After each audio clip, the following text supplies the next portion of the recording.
పోతే తెలంగాణ చీకటి అయిపోతుంది, ఎందుకంటే నియమాలు ఇట్లున్నది కాబట్టి ఇది అటు పోతుందని. అప్పుడు తక్షణమే తెలంగాణ ప్రాంతం నుంచి పార్లమెంట్ సభ్యులు ఇక్కడనే ఉన్నారు, పొన్నం ప్రభాకర్ గారు, రాజగోపాల్ రెడ్డి గారు, అదేవిధంగా వివేక్ గారు, వీళ్ళందరూ కలిసి నిజంగానే ఈ విధానం వల్ల తెలంగాణకు నష్టం జరుగుతుంది, ఈ ఉత్పత్తి చేసే సామర్థ్యం అంతా ఆంధ్రప్రదేశ్లో ఎక్కువ ఉంది, తెలంగాణలో తక్కువ ఉంది, అందుకే తెలంగాణ ఉద్యమం వచ్చింది. కాబట్టి ఈ విధానంతో ముందుకు వెళ్తే తెలంగాణకు నిజంగానే చీకటి రోజులు వస్తాయి, దీన్ని సరిదిద్దాలి అని చెప్పి వీళ్ళందరూ కలిసి ఆనాడు కేంద్ర మంత్రి జైపాల్ రెడ్డి గారి దగ్గర వెళ్ళి కూర్చున్నారు. అధ్యక్ష, జైపాల్ రెడ్డి గారు అప్పుడు అందరితో చర్చించి తెలంగాణలో విద్యుత్ రంగ నిపుణులతో మాట్లాడి ఏం చేస్తే బాగుంటుంది అని అంటే ఒక సవరణ తీసుకురావాలి. ఏంది?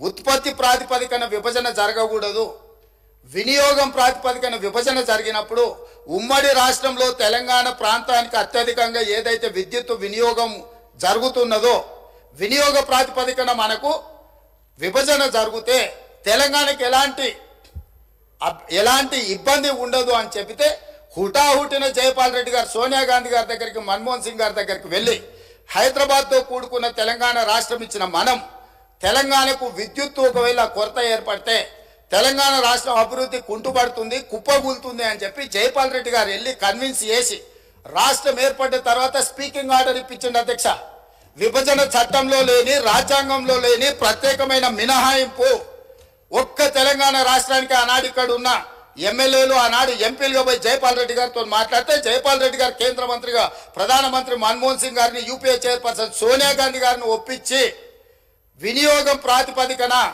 53.46% అంటే దాదాపుగా 54% తెలంగాణ రాష్ట్రానికి, 46% ఆంధ్రప్రదేశ్ రాష్ట్రానికి. వాస్తవంగా ఉత్పత్తి సామర్థ్యం ప్రకారం చూసుకుంటే 36% తెలంగాణలో ఉండే, 64% ఆంధ్రప్రదేశ్లో ఉండే.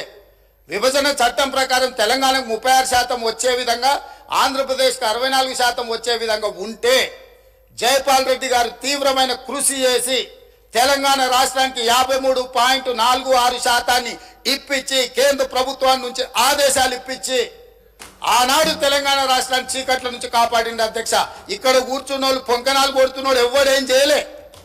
అదేవిధంగా ఆనాడు నేను తెలుగుదేశంలో ఉన్న ఎమ్మెల్యేగా ఇదే సభలో ఇక్కడనే చంద్రశేఖరరావు గారు ముఖ్యమంత్రిగా ఉంటే అక్కడ ప్రతిపక్ష నాయకుడిగా విద్యుత్ మీద చర్చ జరిగింది. ఆనాడు సమాధానం చెప్పలేక తెలంగాణ చీకటి రోజులని పేపర్లు కింద కొట్టి ఆనాడు స్పీకర్ గారికి ఇక్కడి నుంచి హుకుం జారీ చేసి మార్షల్స్ పెట్టి నా నీడ్చి బయట పడేపించింది. అధ్యక్ష, రికార్డులు తీయండి. 2014-15 సందర్భంగా ఆనాడు ఇదే సభలో జరిగిన చర్చలో చంద్రశేఖరరావు గారు ఏ విధంగా సభను తప్పుదో పట్టిస్తుండు, ఏ విధంగా ప్రజల్ని మభ్యపెడుతుండు, ఏ రకంగా కాంగ్రెస్ పార్టీ ఆ రోజు నేను తెలుగుదేశంలో ఉన్నా నేను స్పష్టంగా చెప్పిన ఆ రోజు రికార్డులు తీయండి. అధ్యక్ష, మీరు సభను వాయిదాయండి, అవసరమైతే రికార్డులు తీద్దాం. నేను ఆ రోజు చెప్పిన సోనియా గాంధీ గారి దయ వల్ల, జైపాల్ రెడ్డి గారి కృషి వల్ల తెలంగాణ రాష్ట్రానికి విద్యుత్ సంక్షోభం నుంచి గట్టెక్కింది. నేను తెలుగుదేశం ఎమ్మెల్యేగా ఉన్నా వాస్తవాలను చెప్పాలి అని చెప్పి అక్కడ నుంచి నేను తెలుగుదేశం ఎమ్మెల్యేకి సభలో మాట్లాడితే ఈ సభ్యుడు వాళ్ళని పొగడతాడా, మార్షల్స్ని పెట్టి ఈడ్చి బయట పడేయండి, నన్ను ఈడ్చి బయట పడేపించింది. అధ్యక్ష, ఈరోజు మీ ద్వారా తెలంగాణ సమాజానికి ఈరోజు నేను చెప్పదలుచుకున్న అధ్యక్ష, ఆ రకంగా తెలంగాణ రాష్ట్రాన్ని విద్యుత్ సంక్షోభం నుంచి ఆనాడు జైపాల్ రెడ్డి గారు, సోనియా గాంధీ గారు, మన్మోహన్ సింగ్ గారు కాపాడినరు. ఆ తర్వాత ఉమ్మడి రాష్ట్రంలో తీసుకున్న నిర్ణయాల వల్ల భూపాలపల్లిలో ఉన్న 1200 మెగావాట్లు కానీ ఇతర ప్రాంతాలలో ఆనాడు ఉమ్మడి రాష్ట్రంలో ప్రారంభించిన పవర్ ప్రాజెక్టులు తెలంగాణ రాష్ట్రం వచ్చిన తర్వాత ఉత్పత్తిలోకి వచ్చినాయి. కాబట్టి అడిషనల్ పవర్ మొత్తం మనకు యాడ్ అవ్వడం వల్ల తెలంగాణలో విద్యుత్ సంక్షోభాన్ని నుంచి మనం బయటపడ్డాం. అధ్యక్ష, ఇవాళ నేను సూటిగా సవాలు విసురుతున్నా. ఆనాడు 7000 చిల్లర మెగావాట్లు ఉంటే మేము 19,000 చిల్లరకి తీసుకెళ్ళినామని. ఎవరు అధ్యక్ష? వీళ్ళ తాతలు ఏమన్నా ఉత్పత్తి చేసిరా, వీళ్ళేమన్నా చేసిరా? సోలార్ పవర్ ప్రాజెక్టులో 5,600 మెగావాట్లు ఈరోజు చెప్పుకుంటారు కదా. ప్రైవేటు పెట్టుబడులు ప్రైవేట్ వాళ్ళు తీసుకొచ్చి పెట్టింది అధ్యక్ష. రాష్ట్ర ప్రభుత్వానికి అనాపైసా సంబంధం లేదు. 10 సంవత్సరాలు వీళ్ళ ఏలుబడిలో సోలార్ పవర్ ఓన్లీ 1 మెగావాట్ అధ్యక్ష. సిగ్గు లేకుండా ఇంకా కూడా మేము విద్యుత్తును ఉత్పత్తి చేసామని అబద్ధాలు చెప్పి సభను తప్పుదోవ పట్టించే ప్రయత్నం చేస్తున్నారు అధ్యక్ష. అదేవిధంగా అధ్యక్ష, ఇవాళ పిహెచ్ఎల్కు మేము నామినేషన్ పేజ్ మీద ఇచ్చినాం. గవర్నమెంట్ టు గవర్నమెంట్ ఇస్తే కమిషన్లు వస్తాయా? ఇది పద్ధతేనా? మీరు ఎక్కడ గండి కొట్టిర్రు, ఎక్కడ బొక్కిండ్రు, ఎక్కడ మెక్కిండ్రు, మాకు తెలియదు అనుకుంటురా అధ్యక్ష? మేమేం చదువుకోకుండానే ఇక్కడికి వచ్చినాం అనుకుంటురా అధ్యక్ష? బిహెచ్ఎల్కు ఉన్న కెపాసిటీ, ఎలక్ట్రో మెకానికల్ ఎక్విప్మెంట్ ఉత్పత్తి చేసే సామర్థ్యమే ఉంది. బిహెచ్ఎల్కు civil balance of plant work అంటారు. అంటే సంస్థ ఒక విద్యుత్ ఉత్పత్తి చేయాలంటే బ్రాయిలర్స్ మెకానికల్ ఎక్విప్మెంటే కాదు అధ్యక్ష, సివిల్ వర్కులు ఉంటాయి. సివిల్ వర్క్లు అంటే ప్లాంట్ ప్రిపేర్ చేయడం కానీ, తెచ్చిన మిషన్లు ఫిట్ చేయడం కానీ, దాని కాంపౌండ్ కానీ, దాని రూఫ్ కానీ, సరే అక్కడ ఉండే ఎంప్లాయీస్ క్వార్టర్స్ కానీ, ఇవన్నీ.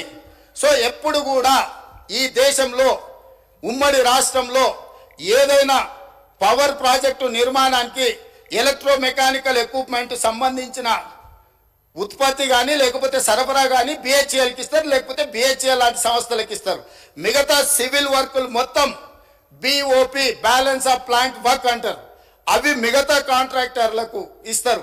వీళ్ళిద్దరు సమన్వయం చేసుకొని విద్యుత్ శాఖ అధికారులు ఇంజనీర్ల పర్యవేక్షణలో సివిల్ వర్కులు చేసే కంపెనీ సివిల్ వర్కులు చేస్తుంది, ఎలక్ట్రో మెకానికల్ ఎక్విప్మెంట్ చేసే పని చేస్తారు. ఆ రెండింటిని కలిపి ప్రాజెక్టులు నిర్మిస్తారు అధ్యక్ష. ఇప్పటివరకు దేశంలో జరిగింది. కానీ తెలివితే